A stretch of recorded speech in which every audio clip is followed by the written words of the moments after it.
हरे कृष्णा।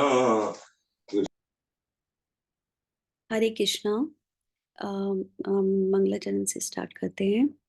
ओम अज्ञानतिमिरान्धस्य ज्ञानाञ्जनशलाकया चक्षुरुन्मीलितं येन तस्मै श्रीगुरुवे नमः।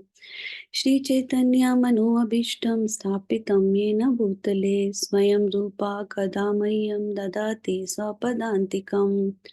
नमो विष्णुपादाय कृष्णपृष्ठाय भूतले श्रीमते भक्तिवेदांता स्वामिन् इति नामिने। नमस्ते सरस्वते देवे गौरवाणी प्रचारिणे निर्विशेषा शून्यवादी पाश्चात्य देश तारिणे। जय श्री कृष्ण चैतन्य प्रभु नित्यानंदा श्री अद्वैत गदाधरा श्रीवासादि गौर भक्त वृंदा। हरे कृष्णा कृष्ण कृष्णा हरे हरे, हरे रामा राम रामा हरे हरे। हरे कृष्णा। आज का जपा टॉक में हम मन को कैसे वश में कर सकते हैं उसके बारे में बात करेंगे।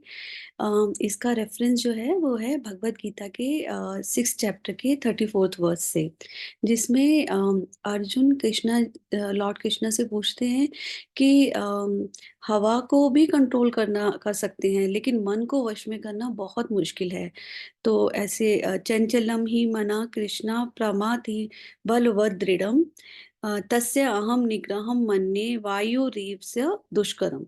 तो हवा से भी कठिन है मन को कंट्रोल करना। तो मैं कैसे अपने मन को कंट्रोल करूं? तो अर्जुन लॉर्ड कृष्णा से पूछते हैं। तो अभी ये मन कैसे बोले कि चंचल है, कैसे चंचल है ये? क्योंकि वो हमेशा रेस्टलेस है, एक जगह पे, एक सब्जेक्ट पे, एक टॉपिक पे रहता नहीं है। कभी कहीं से कहीं पर किसी भी जगह से घूमने लगता है। और ऐसे ही और मन बहुत टर्बुलेंट टाइप का, टर्बुलेंट मतलब जैसे कि एक रिवर्स में बहुत तेज लहरें आती हैं। तो ऐसे ही जो दिमाग की वजह से, हमारा जो मन की वजह से क्या होता है कि हमारे कॉन्शियस, हमारी चेतना में चेंज आता है, सडन चेंज आता है। कभी गुस्सा, कभी लव, कभी हेटर्ड, कभी एनवी, मतलब एंगर, ये सारी सारी इमोशंस आ जाते हैं। क्योंकि जो अचानक से हमारा जो मन के चेंजेस की वजह से सारी हमारी कॉन्शियसनेस में चेंज आ जाते हैं। और मन बहुत पावरफुल है, बहुत स्ट्रांग है। क्योंकि इतना स्ट्रांग है कि वो हमारी बुद्धि को भी हर लेता है।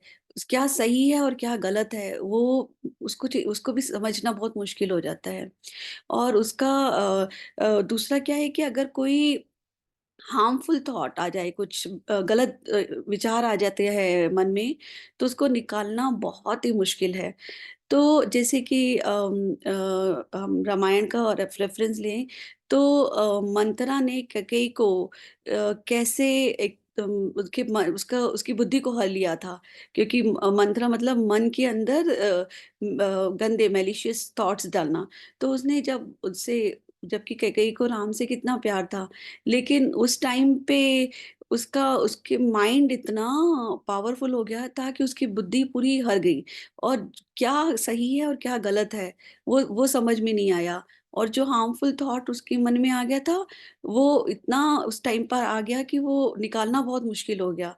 तो ये माइंड इस तरह से एक्ट करता है कि इस एक्शन का क्या रिएक्शन हो जाएगा, उसका समझ में नहीं आता। तो उसको निकालना बहुत मुश्किल हो जाता है। तो इसलिए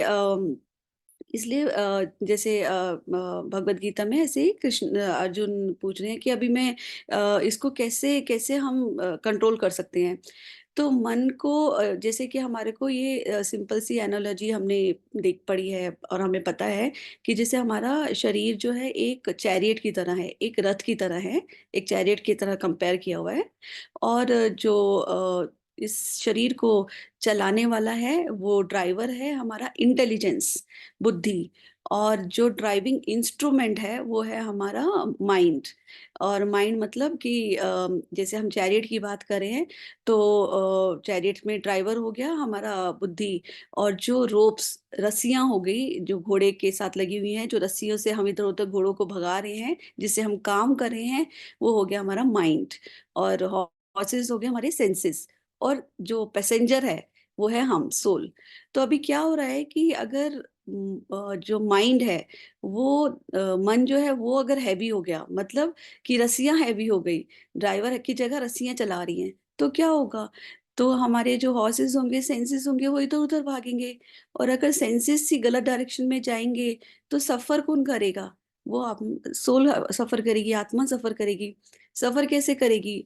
कभी जो भी पेन, खुशी, दुख, वो सबसे सफर करेगी और डिफरेंट डिफरेंट बॉडीज में सफर करेगी। तो इसलिए हमारे को हमेशा ये ध्यान रखना है कि बुद्धि जो है वो मन के ऊपर आ जाए, मन से ऊपर जाए। मतलब क्योंकि स्ट्रांग तो बुद्धि बुद्धि को रहना है, मन को थोड़ी ना उस पे हावी होना है। तो इसके लिए हमारा क्या रास्ता है? ये तो हमने अभी यही डिस्कस किया कि कारण क्या है, लेकिन इसको कैसे कर सकते हैं? तो इसको कंट्रोल करने का एक सिंपल सा रास्ता है, जो कि मन को ऐसी चीज दे दो कि जो उस पे अट्रैक्ट हो जाए। जब वो उस पे अट्रैक्ट हो जाएगी तो इधर उधर नहीं भागेगा। तो कृष्णा ही है जो मन को अट्रैक्ट कर सकता है। उन्होंने योगी के मन को अट्रैक्ट कर दिया है। तो लॉर्ड कृष्णा जो है वो, अगर हमारा मन उनके ऊपर अट्रैक्ट हो जाएगा तो किसी और चीज में जाएगा नहीं। तो उससे क्या होगा कि मन जो है, माइंड जो है वो इंटेलिजेंस को सुनेगा कि मतलब किस तरीके से काम करना चाहिए। अब भी हम माइंड को कैसे कृष्णा के ऊपर अट्रैक्ट करें? तो भगवान कृष्णा के ऊपर अट्रैक्ट करने का हमें लॉर्ड चैतन्य ने इस कलयुग में रास्ता बताया है, जो कि हम माइंड को एक काम दे सकते हैं। क्या काम दे सकते हैं? कि उसे सबसे पहला स्टेप कि सुनने का काम। क्योंकि माइंड का प्रॉब्लम क्या है कि उसके पास कोई काम नहीं है। जब कोई काम नहीं है तो वो इधर उधर भागता है। तो हम माइंड को एक सिंपल सा काम देंगे कि उसे सुनना है। तो वो जब वो धीरे धीरे क्या सुन रहे हैं, वो कृष्णा को सुन रहा है। तो कृष्णा अपने आप माइंड को अट्रैक्ट कर लेंगे और हमारा जो सेंसेस और माइंड सब एक फोकस डायरेक्शन में काम करेगा। तो इसलिए हमारा जो मेन तरीका है मन को कंट्रोल करने का, बाय गिविंग अ मतलब टास्क देना मन को कि उसे सिर्फ चैंटिंग के टाइम पे हरे कृष्णा महामंत्र को सुनना है। और जब वो कृष्णा को सुनेगा मन, तो ऑटोमेटिकली कृष्णा उस मन को अट्रैक्ट कर लेंगे। तो मन जो है वो सही डायरेक्शन में काम करेगा। थैंक यू प्रभु जी एंड माता जी। आज का यही रेफरेंस लेकर, भगवत गीता के 6 चैप्टर का रेफरेंस लेकर इस मन को कंट्रोल करने का टॉपिक लिया है। थैंक यू प्रभु जी एंड माता जी। हरे कृष्णा। हरे कृष्णा। थैंक यू माता जी। हरी हरी बोल। बहुत सुंदर माता जी। सबसे ज्यादा बड़ी प्रॉब्लम है दिमाग। ठीक है माता जी, थैंक यू। थैंक यू प्रभु जी।